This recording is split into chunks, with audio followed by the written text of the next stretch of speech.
Alors effectivement, c'est pas un exercice facile. D'ailleurs, ce que j'éprouve là maintenant, c'est un sentiment à la fois de responsabilité, parce que je représente les patients, et puis à la fois un grand sentiment de solitude.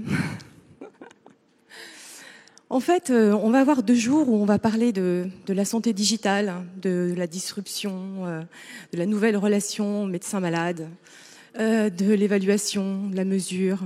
On va parler de tout ça, on va parler du patient-acteur. Et moi, j'avais un petit peu envie de m'arrêter sur cette notion de patient-acteur, parce que patient-acteur, c'est pas si nouveau finalement. Un malade, quand il apprend qu'il est malade, il est au moins acteur sur 2 points. La première chose, c'est que je pense qu'il a envie d'aller mieux. Et la deuxième chose, c'est quand un malade chronique vit tous les jours de toute sa vie avec une maladie, eh bien, il a des capacités adaptatives pour essayer de vivre avec cette maladie. Et moi, je trouve que c'est une action.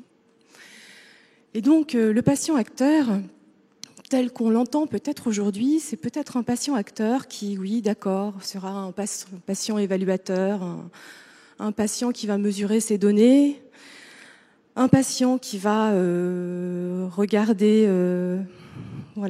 s'observer et puis se suivre, un patient qu'on dit même un patient chercheur. Mais moi, j'aimerais bien savoir, en fait, patient-acteur, dans quel sens? Pour qui? Pourquoi? Et moi, j'ai quelquefois le sentiment que le patient-acteur, eh bien, on lui fait avoir le comportement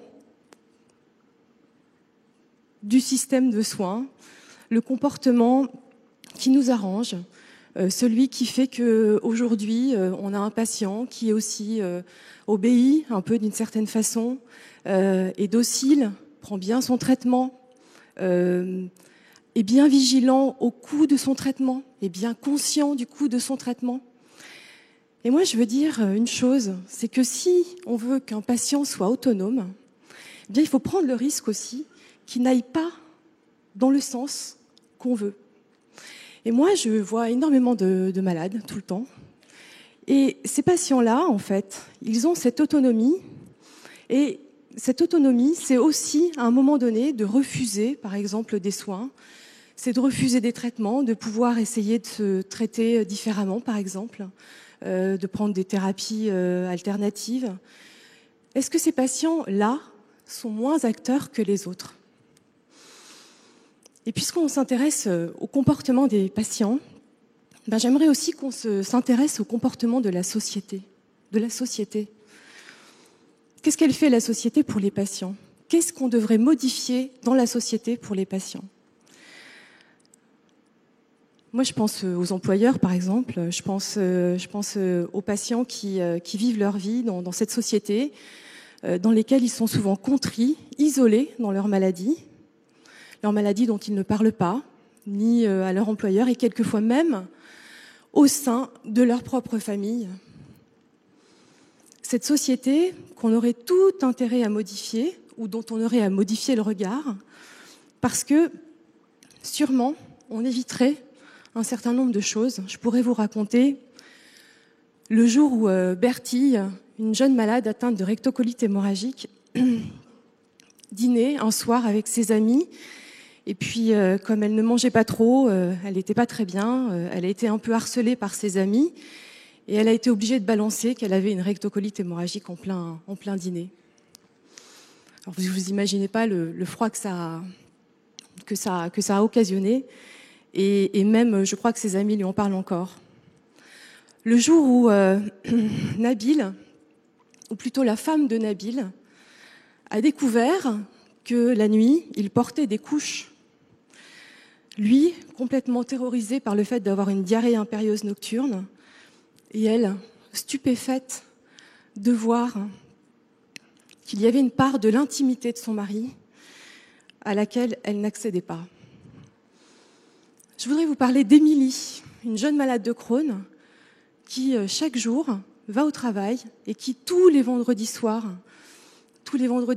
s'effondre dans son lit parce qu'elle a tout donné à son boss et que le week-end, elle va rester se reposer en sacrifiant sa vie sociale et sa vie affective. Je voudrais vous reparler encore de Bertille, qui se gare à une place handicapée, alors qu'elle y a droit, qui se gare à une place handicapée et qui, sortant de sa voiture, se fait copieusement insulter par quelqu'un qui dit qu'elle n'a pas l'air si malade. Eh bien Bertille, maintenant, quand elle sort de sa voiture, Bertille, elle boite. Elle boite pour rendre sa maladie visible. Je voulais vous parler de ça parce que je pense qu'il faut changer quelque chose dans la société. Parce que je pense que c'est la société qui est malade. L'anomalie, c'est pas la maladie. L'anomalie, c'est la façon dont la société regarde la maladie. Alors moi, j'ai le sentiment que la communication santé peut faire quelque chose, peut modifier le regard sur la maladie.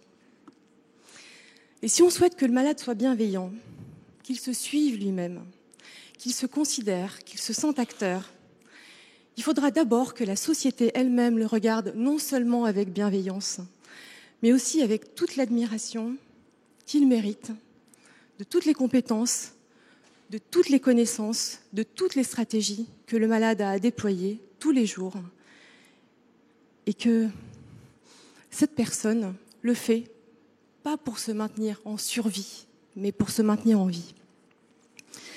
Je voudrais terminer par un mail de Delphine, qui a 40 ans, qui est une enseignante, qui est atteinte de la maladie de Crohn et qui est divorcée. Elle a 2 jeunes enfants. Elle m'a écrit un mail. « Chère Madame Buisson, je tenais à vous écrire ce message pour vous dire toute ma gratitude envers votre association d'avoir réalisé cette campagne intitulée « La souffrance sous silence ». Je vis seule depuis quelques mois, divorcée de mon mari, qui a eu énormément de mal à comprendre toutes ces années les difficultés que j'avais avec ma maladie. Outre le fait que j'étais très fatiguée et donc dans l'incapacité d'être une bonne ménagère ou une bonne cuisinière, et bien sûr une piètre amante, j'ai aussi souvent zappé les sorties avec mon mari et évité toute vie sociale, et je crois qu'à la longue, il m'en a voulu. Je me suis beaucoup renfermée, c'est vrai, pour lui éviter de souffrir ou d'avoir peur. Je me suis beaucoup isolée, sauf avec mes enfants avec qui j'ai essayé de tenir. Je vis seule maintenant avec eux. Ce n'est pas facile tous les jours entre ma maladie et les responsabilités d'une maman seule qui élève ses 2 jeunes enfants, mon manque d'énergie, mes douleurs, ma solitude. Alors, quand j'ai vu dans le métro hier ces affiches qui disaient sur la maladie de Crohn, en parler, c'est déjà les combattre, je me suis mise tout simplement à pleurer sur le quai, laissant passer les métros les uns après les autres. Je n'étais pas triste. J'étais soulagée de savoir que des centaines, voire des milliers de personnes verraient cette affiche et qu'on en parle enfin. Si mon ex pouvait la voir, peut-être qu'il comprendrait mieux ma situation. Mais en attendant, ça m'a boostée, moi. Je crois qu'il est temps que j'en parle autour de moi, y compris à mes 2 jeunes enfants, y compris à mon prochain amoureux, si j'en trouve un. Nous avons été, nous sommes et nous serons tous des patients un jour. Et je voudrais que ce soit avec cette perspective, dans ce prisme, que nous passions ces 2 jours de festival de la communication santé. Merci.